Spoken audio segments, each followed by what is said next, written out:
Assalamualaikum warahmatullahi wabarakatuh. Bismillahirrahmanirrahim.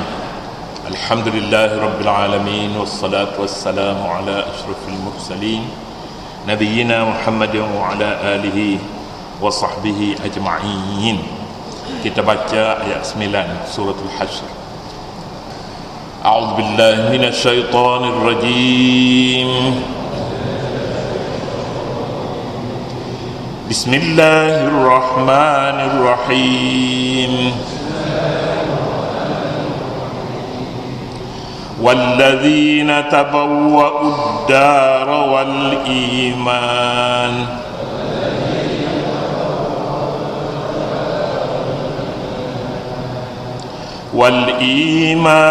min qablihim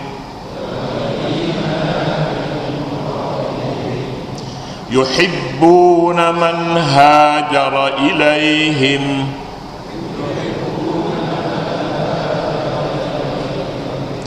wala yajiduna fi sudurihim hajah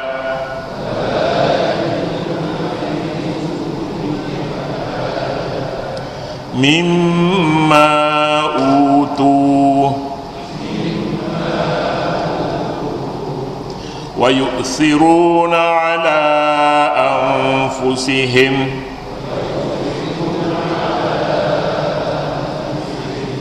walau kana bihim khasasah wa man yuqa shuhha nafsihi fa ulaika humul muflihun.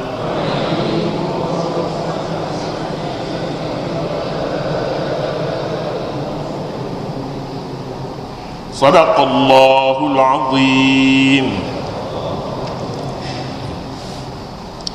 Walladzina tabawwa'ud dara wal imana min qablihim yuhibbuna man hajara ilaihim.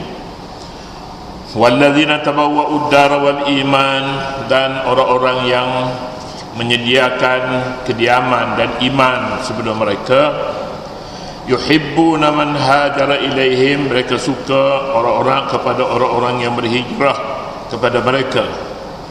Wala yajiduna fi sudurihim hajatan mimma utu, mereka tidak dapati apa-apa perasaan dalam hati, dalam dada mereka kepada keperluan daripada apa yang diberi kepada mereka. Wa yu'siruna ala anfusihim walau kana bihim khasasah, dan wa yu'siruna ala anfusihim, dan mereka mengutamakan orang-orang yang berhijrah itu lebih daripada diri mereka sendiri.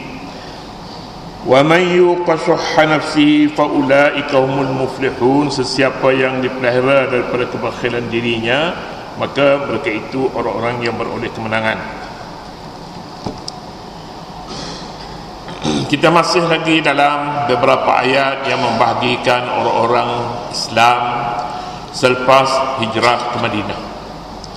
Mereka itu namanya Muhajirin, dan yang kedua orang Ansar. Ayat yang kita baca ini mengenai orang Ansar, dan kemudiannya akan menyebutkan pula orang yang memeluk Islam selepas pembukaan Makkah, yang disebut dengan dalam istilahnya dengan at-tulaqa. Ayat menyatakan walladzina tabawwa'ud dara wal iman, orang yang tabawwa'ud dara, orang-orang yang menetap di negeri yakni Madinah serta beriman sebelum mereka. Allah Subhanahu wa ta'ala dalam ayat ini melupakan Makkah negeri. Orang itu orang Makkah ke orang Madinah ke, tidak penting lagi di sini. Apabila seseorang memahami tanggungjawabnya dalam hidup ini, tak kiralah dia tu datang daripada mana, orang Makkah ke orang Madinahnya, yang pentingnya tabawwa'ud dar wal iman. Demikian juga Muhajirin, alladzina ukhriju min diyarihim wa amwalihim, al-fuqara sebaliknya pula, diutamakan, disebutkan di dalam ayat ini. Yang disebutnya sini tabawwa'u, ba'a yabu, ba'a maknanya balik, tabawwa'ud dara, dan orang-orang yang kembali ke rumah wal iman, dan kembali kepada iman, ataupun menyediakan rumah, bawa'ta manzilan, anda menyediakan tempat tinggal. Ungkapan di dalam ayat ini rumah, tempat kita berlindung, tubuh badan kita berlindung daripada hujan, berlindung daripada panas, berlindung daripada musuh, berlindung seolah-olah apabila kita balik ke rumah kita rehat, kita selamat. Sebab itulah cintakan rumah ini satu tabiat semula jadi manusia. Dia cintakan rumah dia nak balik. Budak-budak, anak-anak kita sejak kecil lagi, dia nak balik ke rumah. Sebab di sini tempat dia berlindung, mak bapak dia ada di rumah, susu dia ada di rumah, dan dia dapat tidur di rumah, makan di rumah. Ini semula jadi lagi. Hani, perasaan itu, cinta. Al-Quranul Karim menyebutkan rumah dan iman. Rumah dan iman ini dua perkara yang sangat penting. Satu kepada jasad dan satu lagi kepada roh kita. Iman, apabila disebut iman, meliputi iman dan Islam. Dengan bahasa lainnya kita sebut agama lah. Kita sebut agama. Ke rumah disebutnya balik ke rumah, tabawwa'ud dar. Kemudian iman, balik kepada iman. Artinya kita ada dua tempat mau kembali. Roh kita mahu balik ke iman, kepada agama. Tubuh badan kita mahu balik ke rumah, kita nak tidur, kita nak rehat di rumah. Demikian juga iman ini tempat rehatnya roh. Islam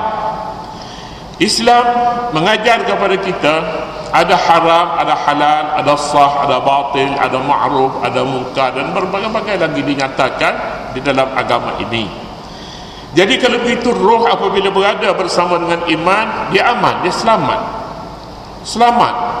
Manusia boleh selamat apabila berada dengan iman dia padanya, iman dan rumah. Ada rumah tanpa iman, seolah-olah manusia tak ada kepala. Ada iman, tak ada rumah, macam tak ada kaki. Kita tak ada kaki. Jadi bagaimana kita boleh hidup dengan baik kalau kepala ada, kaki tak ada? Lebih malang lagi, kaki pun tak ada, kepala pun tak ada. Jadi kalau begitu, iman dan rumah, kediaman ini penting bagi manusia. Sebab rumah dia panggil daruriyatil hayah. Daruriyat, benda-benda yang penting. Untuk mendapatkan benda-benda yang penting ini, kalangan ulama fiqh pada akhir-akhir ini berpendapat kalau riba tu sikit saja, bolehlah untuk nak beli rumah 2% riba, 3% riba, itu diharuskan. Sebab ini daruriyat ini maksudnya rumah yang pertama lah. Tapi kalau rumah yang kedua tidak daruriyat lagi, tetapi dia panggilnya dan sudah sampai kepada kemewahan, kamaliyat, dia tidak boleh ambil, tidak ada daruriyat baginya. Daruriyat ini untuk makan, untuk pakai, rumah, ini namanya daruriyatul hayat. Iman daruriyat juga bagi hidup ini, hidup rohani. Roh hidup, jasad juga hidup. Hidupnya jasad dengan makan, hidupnya roh ini dengan iman. Kedua-duanya perlu disediakan kepada manusia untuk hidup ini. Ada orang sempurna makan minum, tetapi tidak sempurna makan minum bagi rohnya. Ini cacat dalam hidup ini. Tidak akan selamat hidup seorang manusia jika tidak diimbangi di antara tuntutan roh dan tuntutan jasad. Oleh kerana itu kita juga diajar oleh Allah Subhanahu wa taala di dalam Al-Quran Apabila berdoalah, Rabbana atina fid dunya hasanah wa fil akhirati hasanah wa qina adzabannar. Wahai Tuhan kami, kurniakanlah kami di dunia ini hasanah, dan di akhirat juga mau hasanah. Mau dua-dua, hasanah di dunia dan hasanah di akhirat. Selamatlah orang itu. Tapi kalau hasanah di dunia tapi syarrun, keburukan di akhirat, bagaimana seorang boleh merasakan dia boleh senang hidupnya kalau akhiratnya tidak terjamin? Sediakanlah untuk kebaikan roh dan kebaikan jasad, rumah yang baik dan iman yang baik. Siapa orang ini? Orang ini datang sebelum mereka, sebelum orang-orang yang berada sebelum mereka, sebelum orang yang selepas mereka inilah orang yang ada orang yang sempat beriman dengan Nabi SAW pada zaman Makkah dan pada zaman Madinah, dan orang yang tidak sempat beriman pada zaman Makkah, zaman Madinah, kerana hijrah sudah ditutup. La hijrata ba'dal fathi, tiada hijrah lagi selepas daripada pembukaan Makkah, pembebasan negeri Makkah. Jadi ayat ini membicarakan mengenai mereka, akhlak mereka begini. Orang yang menyediakan iman dan menyediakan rumah, yuhibbuna man hajara ilaihim, mereka suka orang yang suka kepada orang yang berhijrah kepada mereka. Siapa orang yang berhijrah kepada mereka? Ialah orang Makkah. Orang Makkah berhijrah. Jadi orang muhajir ini sekarang yang disebut pendatang lah. Kadang-kadang orang tak suka dah kepada pendatang ni, sebab dia datang dia buat kekayaan, dia berniaga, pandai berniaga, dia pandai segala-galanya. Jadi harta kekayaan yang ada dalam negeri ini dibolot oleh mereka. Mereka tak sukalah. Ini kerana kita malas. Orang luar datang, dia beri saja kepada mereka kebebasan bekerja, kebebasan berniaga, kebebasan apa saja. Duduk 2 tahun saja mereka dapat bina rumah. Mereka kaya. Setiap tahun mereka boleh hantar balik kepada keluarga, wang pada keluarga mereka. Sepatutnya orang kita mengambil peluang belajar, bekerja keras untuk mendapatkan dunia, dan bekerja keras juga untuk akhirat kita. Walladzina tabawwa'ud dara wal imana min qablihim yuhibbuna man hajara ilaihim, mereka kasih kepada orang yang berhijrah kepada mereka. Maknanya mereka suka berkongsi. Mereka berkongsi rumah, berkongsi makanan, tempat tinggal, mereka berkongsi segala-galanya. Ini tabiat orang Madinah. Kasih sayang adalah satu perkara yang tak boleh kita ambil dan beri kepada orang yang kita tak suka kepada dia. Petang ni kita nak jadi orang yang suka, orang kasih kepada dia. Boleh? Tak boleh. Kita boleh letak, kita boleh beli barang-barang makanan, boleh beli nasi, kita boleh beli buah, kita boleh beli. Kemudian kita beli, kita letak, kita boleh beri makan pada sesiapa. Tetapi cinta tak boleh. Cinta, bila kita tak cinta, maka tak cintalah kita. Tetapi apabila Al-Quranul Karim menyebutkan orang Ansar cintakan kepada orang yang berhijrah, ini membawa arti satu perkara yang lain. Yuhibbuna, mereka memupuk cinta. Cinta dia boleh tidak datang dengan segera, tapi mesti dipupuk. Tunjukkan akhlak yang mulia, supaya orang juga berakhlak mulia, membalasnya dengan akhlak yang mulia juga. Di sana akan terikatlah kasih sayang antara dua pihak. Yuhibbuna man hajara ilaihim, mereka kasih kepada orang yang berhijrah kepada mereka. Apabila kasih selesai masalah. Tetapi dalam sebuah negeri, mengapa berlaku percakaran, mengapa berlaku berbagai-bagai gejala dalam masyarakat hingga manusia hidup tidak aman lagi. Tidak aman. Mengapa? Kerana tidak ada kasih sayang. Kasih sayang tidak dipupuk. Kasih sayang tidak diajar dalam keluarga terlebih dahulu. Keluargalah guru yang pertama, ibu guru yang pertama kepada anak-anak, kata Syauqi. Bapa yang pertama dalam rumah untuk memupuk kasih sayang pada anak-anak mereka. Al-ummu madrasatun in a'datta sya'ban tayyibal a'raq. Ibu merupakan sebuah sekolah muridnya anak-anak dia, dan dia sebagai guru. Ibu madrasatun in a'dattaha, jika ibu menyediakan keperluan untuk sekolahnya dengan baik, dia seolah-olah menyediakan satu rakyat yang baik keturunannya. Artinya kasih sayang, akhlak yang mulia ini warisan keturunan. Jika datang daripada keluarga yang baik, maka anak akan jadi baik. Jika datang daripada keluarga yang buruk akhlaknya, maka buruk akhlak adalah warisan daripada ibu dan bapaknya. Walladzina tabawwa'ud dara wal imana min qablihim yuhibbuna man hajara ilaihim, mereka suka kepada orang yang berhijrah kepada mereka. Ini satu keistimewaan. Cuba kita bayangkan perasaan kita bagaimana kalau tetamu tu datang ke rumah kita. Hari yang pertama kita boleh tunjuk senyum lagi, boleh lagi kita apa nak jamu makan, istimewa sikit lah pasal kawan lama tak jumpa. Tapi kalau duduk sapa minggu-minggu di rumah kita, apa perasaannya? Baiklah tu kalau dia kata, cik boleh balik lah, saya pun dah lama dapat 2 minggu nak balik lah, kasihan orang di rumah duduk tunggu. Boleh jadi kita kata macam tu. Pasal apa? Jika dia tak faham lagi, kita tunjuk muka, tak cakap dengan dia, tak senyum, dia tak nak balik lagi ni hamba Allah ni. Jadi boleh jadi begitu. Orang Madinah tidak begitu. Sebab mereka cinta.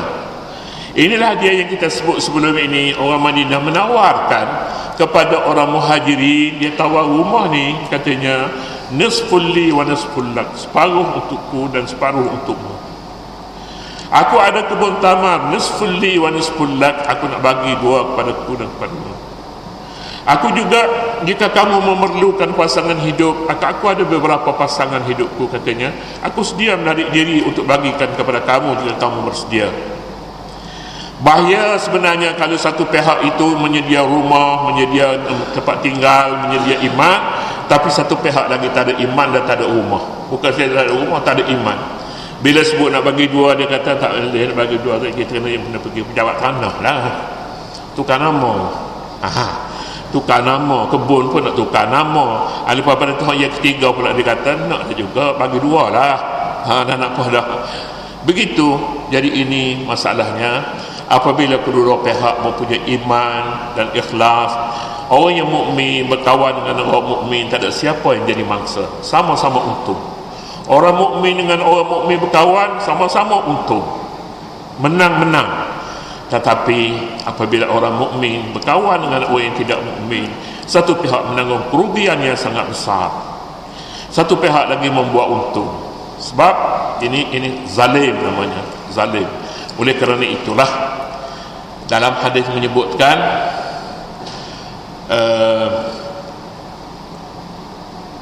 orang mukmin dengan orang mukmin bertemu hati dengan hati, maknanya kasih sayang antara satu dengan lain. Bukan bertemu tangan dengan tangan, bertemu mata dengan mata, badan dengan badan, tidak, tapi hati dengan hati yang lebih penting lagi.